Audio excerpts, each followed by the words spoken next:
Ahoy! Welcome to another episode of Kimmell and Cox. So this episode is going to be a little bit different from what we originally intended. As you can see, we are one man short. Keith Cox has gotten the flu. Him and his wife have the flu. So if you could please give him your thoughts and prayers, or what other good vibes you have, just send that way to him and his family, and hopefully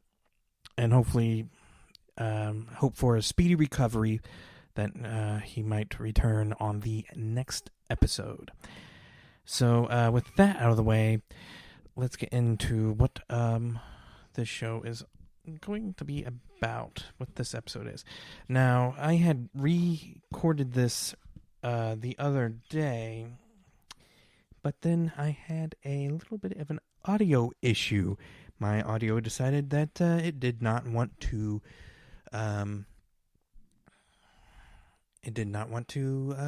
be recognized anymore, and so it got corrupted. So that was very unfortunate, but hopefully we have that all fixed. And you know what? Let me actually change the mic here, because this is just not going to do it, I don't think.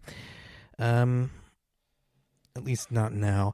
But just one moment. Let me switch out the mic here. You might hear a little bit of a difference here in audio quality, but I just want to be able to actually conversate instead of just worrying about the mic being on my lap, because this is not ideal. So just one moment here.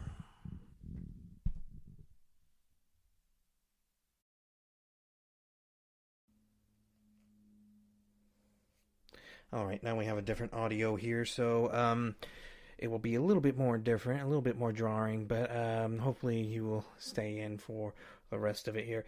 But today's episode is, like I said, it's going to be different here, since we are missing one half of the Kimmell and Cox show. But it should be entertaining nonetheless.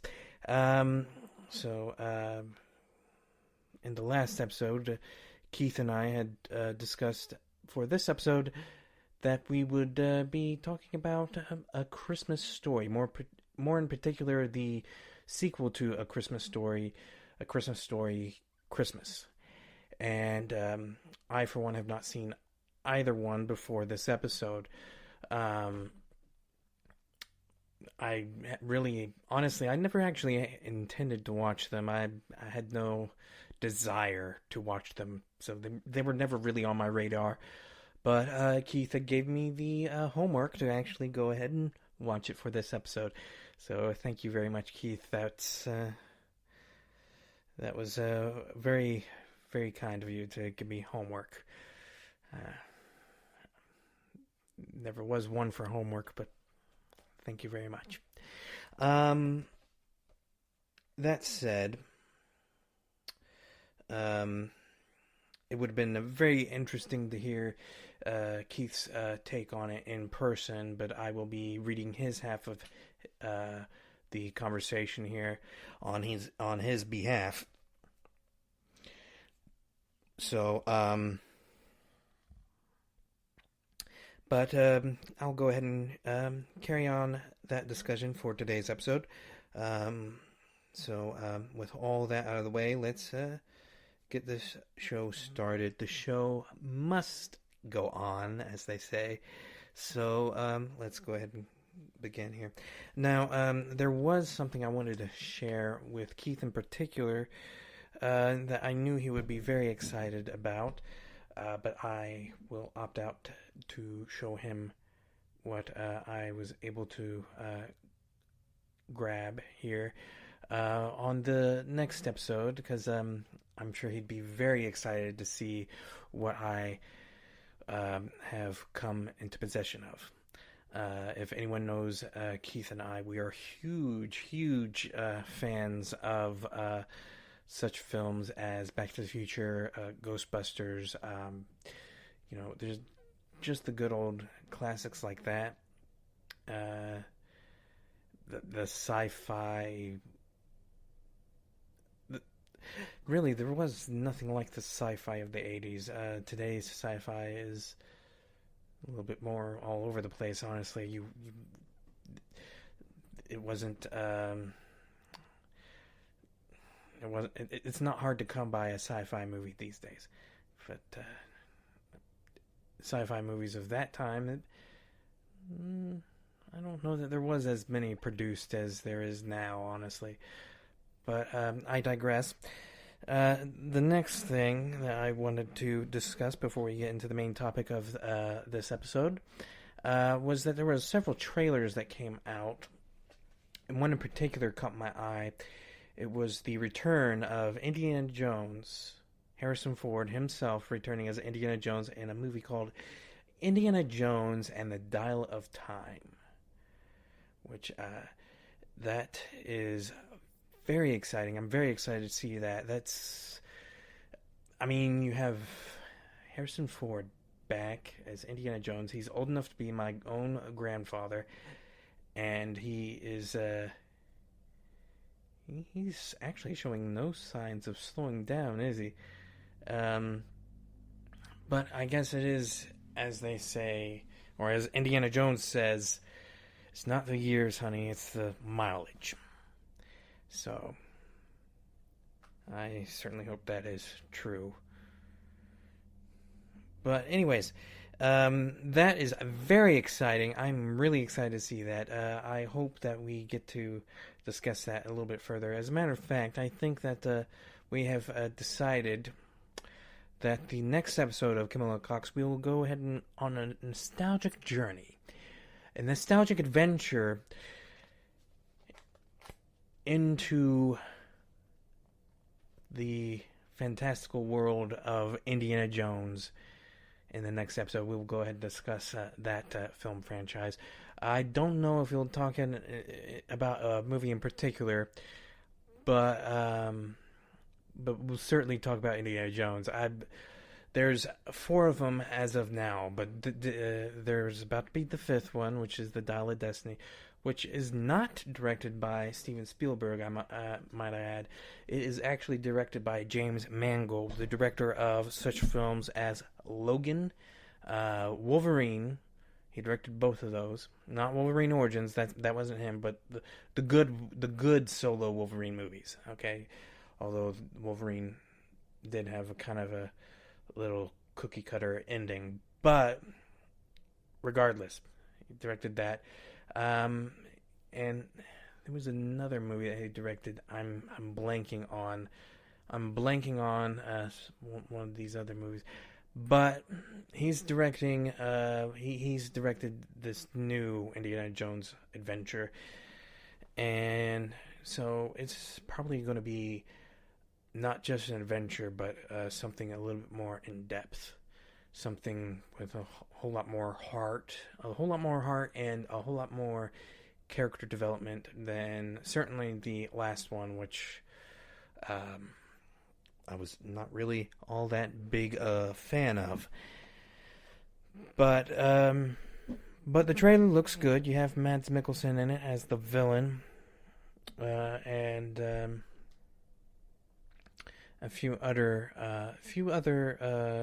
actors I recognized. Toby Jones, Holbrook. What's his first name? That's gonna bug me. But he was also in Logan, and was just in the recent series Sandman as the Corinthian. I'm forgetting his first name. I think his last name is Holbrook, though. But go ahead and correct me if I'm wrong. And that was pretty exciting. So, with all that out of the way, let's go ahead and let's get into a Christmas story. So, a Christmas story. Where to begin with this? So, I will say this. It is a Christmas classic that neither Keith or I had much. Uh, we didn't take away much from it. It was not Keith, having seen it before. His take on it was, and I'll go ahead and tell you his take here. So he says here that he knows that he's going to get he's probably going to get a lot of hell for this. But and I'll speak as though I'm him here. But I never understood what the big deal was about A Christmas Story. It's never been one of my favorite Christmas movies. And I should say that I am paraphrasing what he said here. But anyways, it has some great moments. It's quotable, but it's not a movie like... It's not a movie... I forgot a word here. But it's not a movie I like. I forgot the word I. But it's not a movie I like enough to watch on repeat. Maybe because it's so popular with TV networks, and I got burnt out from seeing it so often on during the holidays.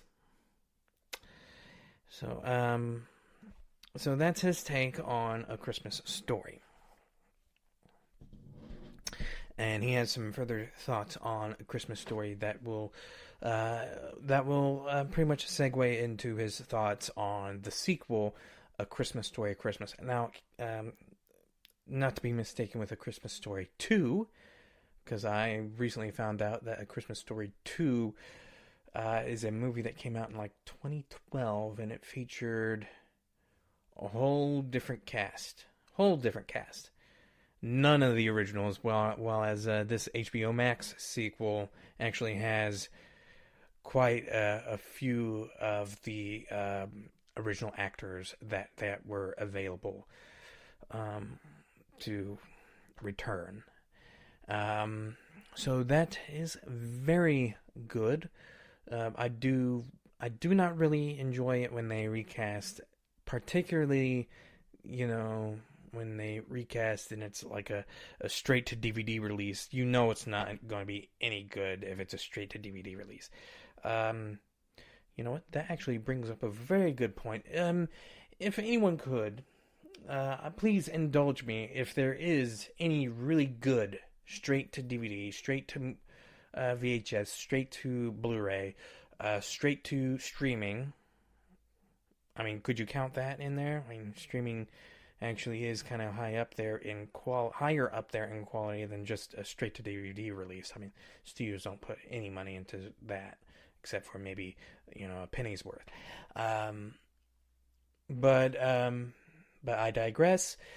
Back to the main topic. Please, if you could indulge me in if there is any really good straight to DVD, VHS, Blu-ray, what have you, movies. I'm very curious to see if there really is. Now, my take on A Christmas Story. Like I've said, I've not really had any interest in it, and I will tell you why. I knew about all the classic moments, all the quotable moments and everything. I mean, it is a 39-year-old movie. And yes, I know it's a 39-year-old movie. Well, did it come out in December or was it November? It may still be 38. Regardless, it's about 10 years older than me. It came out in 1983. But, so, of course, anyone who hasn't seen the movie probably knows a great deal of some of the things that were in the movie, such as the bunny costume and the leg lamp, those sort of things. You're gonna shoot your eye out, kid. That sort of thing. I knew all about that. I knew, okay, he's after a BB gun. I knew the main story points, and I I mean, I didn't know how it would end. I didn't know any of that stuff. But it kind of did, because obviously they hinted, oh, shoot your eye out, kid, shoot your eye out, kid. Foreshadowing, very clear foreshadowing. Um, and so it's very obvious foreshadowing. And I really had no interest in it because when I see all the little clips or the trailers, from just going through the TV or YouTube or whatever. Like Keith said, it was on TV during the holidays quite often, so I probably did pass it by several times and seen a few things. But I never really had any interest in seeing it because it seemed to me to be very mean spirited from all the little snippets I saw. And for me, that is not Christmas. I really enjoy the movies like It's a Wonderful Life, The Santa Claus, um, even Elf. I do enjoy Elf. A lot of my friends and family do not enjoy Elf. They tend to not really care for Will Ferrell. But The Grinch is a good one. But I mean, The Grinch is a good one. A Christmas Carol is a good one. But it's The Grinch is kind of I kind of burn out on The Grinch. A Christmas Carol is always a good classic to have on. There are quite a few good ones. I do like the Jim Carrey one. The George C. Scott version has always been a classic. Shoot, there was one that had Kelsey Grammer in it. I remember seeing that. I'm curious about this Guy Pearce one that I'd seen little trailers on. I'm curious about that one because that looks interesting, and I love Guy Pearce. He's an amazing actor. Anyways, those movies, and I guess you could say Christmas Carol is a little bit mean spirited or anything like that, but I mean, even the Grinch, I guess you could say that too, because But there is a certain heart with those. It's a Wonderful Life, because it's about love, it's about family, it's about hope, it's about giving, and not just giving gifts, but giving love. It's not even about giving gifts; it's about giving love to your family and friends, and and that means a lot to me. So, just the fact that I would see, a Santa kicking down a kid down a slide, it's meant to be very funny, but I didn't find it funny. I found it kind of disgusting. Um, and and the and the whole lamp thing. Once I saw the actual movie, there's a lot more to it than just that. There is a lot being said about family and love and all that. That is definitely there. And I certainly saw it near the end when the old man, because honestly, it reminded me a bit about my old man. There was one Christmas, Small Soldiers, which was a movie that I just adored when I was younger. Um, and and I would just be on that kick for like maybe a year or two, or maybe I'm wrong, but I know it was a long while.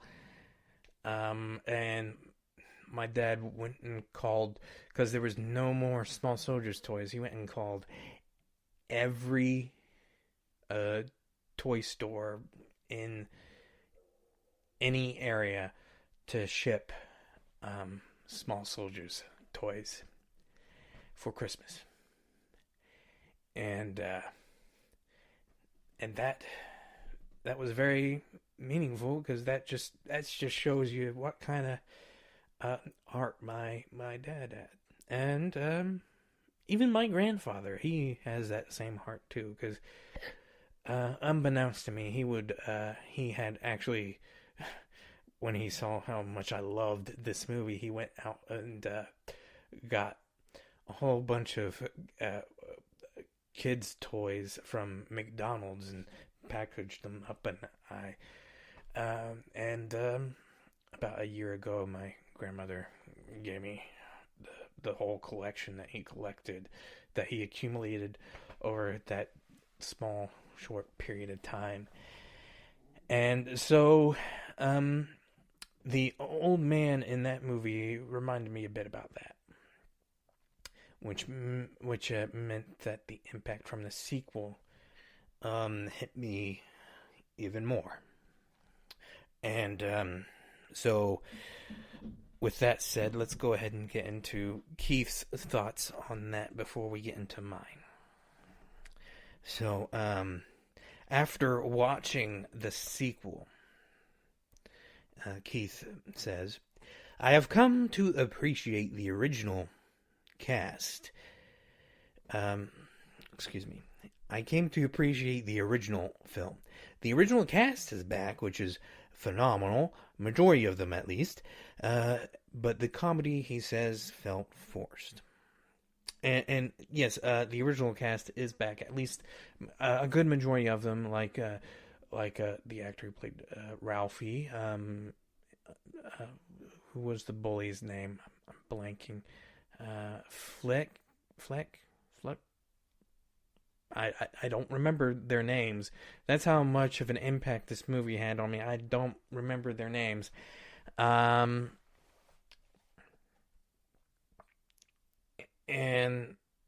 the brother to Ralphie, like a small little cameo. The only ones that I could tell that didn't actually return were the old man and the mother.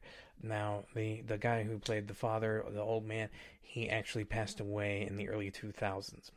So he couldn't return. And the mother, she retired from acting back in 2007, I think it said. I think that's what was said. I might be wrong on that, though. But regardless, her character was replaced by a different actress, and I thought that was a different actress because she seemed a whole lot more younger than what I had anticipated. I was like, oh wow, she aged quite well. And then I started thinking about it, and I was like, there's no way. There is no way. So yeah, but that said, it was good to see a returning cast. After all those years, I mean, you could imagine. I mean, almost 40 years, and that's quite a long time. That's almost 4 decades. Almost 4 decades. Am I right? And they managed to actually get the entire cast. I would have thought that at least some of those kids retired from acting, or maybe they did and they just pulled a few strings to get them to just at least do a little quick cameo. But anyways, back on to what Keith says here. So the comedy felt forced, which I agree. The comedy did feel forced. And Ralphie's kids were not as charming as the original kids, and the bullies were pointless. Yes, absolutely, Keith. The kids, they weren't really given much to do. Neither were the bullies. The bullies you could have deleted from the entire movie, and the movie would still been the same. They were pointless. They served no function to the story. It didn't really move the story along that I could tell. Especially since the actual Ralphie's kids were not even part of the main story themselves, except for being I'd hate to say MacGuffin, because a MacGuffin is an object and everything. But maybe that's how I felt about the kids in this movie. Is I felt like they were just a plot device to get the story going and everything. However, I mean, I feel like it might have been much more interesting if they actually delved deeper into Ralphie being a father. But they seem to be very stuck on him being a writer, and they couldn't find a 50-50 split between the two. It was either him as a writer or him as a father, and they decided, well, let's go ahead and give him the writer thing. And honestly, that kind of seems like a bit of a workaholic thing, and that doesn't seem very, I would have thought they would, maybe it would be generic to actually do it that way, though, to have it be a story about, a workaholic father who found, that he was missing his children growing up and, that sort of thing. Perhaps it was a bit too cliche because it's been done before, especially in a Christmas movie. It's been done before. So the story, mainly from what I could tell, it was,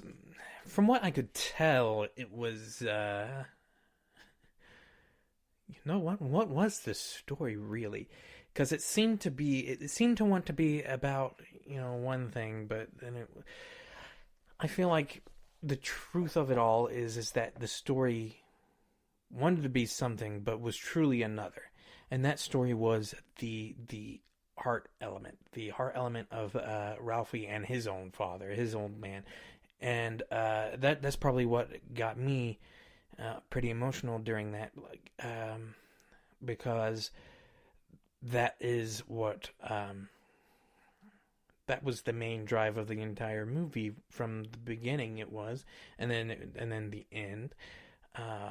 So it just seemed to take a back burner, that plot line in the background there, but it was definitely in the forefront at the beginning and the end. So it was definitely in the bookends of the movie, and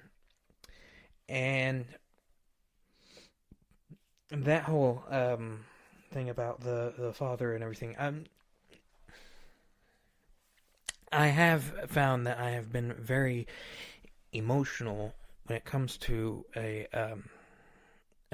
parent figure lately in a movie.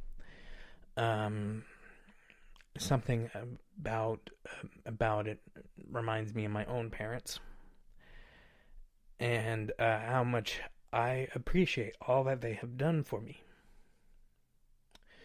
But like many parents, have they done everything right? No.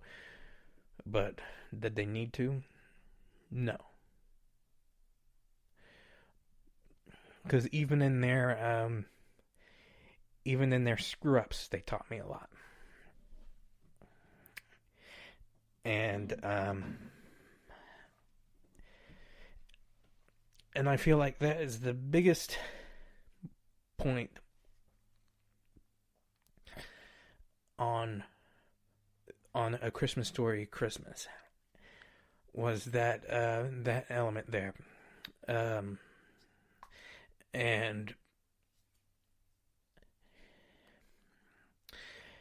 it did shook me a little bit. Here I am dropping things. It did shake me up a little bit, just to, because maybe it hits harder for me than it should. I don't know.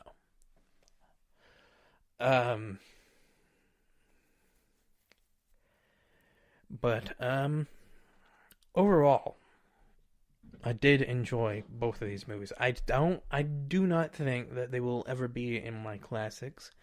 They certainly won't be in my top 5. They might be the top 10. They could possibly be in the top 10, but not my top 5. I'll have to sit down and actually write down my top 10 and top 5 before I actually disclose which ones those are. But But yeah. Let's see here. So Keith's thoughts go on here, and he actually gives a rating here. The sequel for Keith, it paid good homage, but overall fell flat for him. And he does give a scale from 1 to 10. 1 being a turd and 10 being an epic. He gave it a 5 out of 10. And honestly, Keith, I disagree. I disagree with that rating. Now, I will say that the first one, it probably did have a bit more, something about nostalgia of like another movie or whatever. It I don't know where I'm going to go with this, but something about that first movie and nostalgia of it may trigger people to be like, no, when I say this. But for me, the original movie, A Christmas Story, that one I would have to rate a I'm going to say a 6 out of 10. As for the sequel, in the last recording, I actually gave it like a 7 out of 10. But no, it's not a 7 out of 10. That's a little too high. So, but I did like it a little bit better than the original. And it may have to do with what I stated before about the emotional trigger there. Because I can't help but rate a movie that makes me cry a little bit higher than the last movie that didn't make me cry. So for me, the sequel was a 6.5 out of 10. So that would be the rating for me. So, but yeah, that was A Christmas Story Christmas. And I know that this episode was actually a little bit shorter than the last episode, but that may have to do with the fact that we are missing the other half of Kimmell and Cox. So that would probably be why this is only around 30 minutes. Yeah, about 32, maybe. Yeah. So, yeah, that's probably why. But I digress. So while you know what? Let me get my notes back out here. But in the next episode, as I mentioned before, we'll go ahead and discuss Indiana Jones. And please do subscribe to us on YouTube or subscribe to us on Spotify, Anchor, RSS.com. And go ahead and follow us on all of our socials. We have TikTok, Instagram. I believe we have a Facebook account now. Don't quote me on that though, because we have had some issues with that. So maybe we don't. But we also have Twitter. Go ahead and follow us on the Twitter. And do us a favor. If you enjoyed us so well and would like to see us improve and become even better as a podcast that you'd like to listen on the regular basis, go ahead and help us out on Patreon. There's quite a few perks on Patreon that I am sure you are going to love. So go ahead and do that for us, and you will not be disappointed. So with all that out of the way, I just want to say that I wish you all the very best. Be good to yourselves. Much love. Until next time.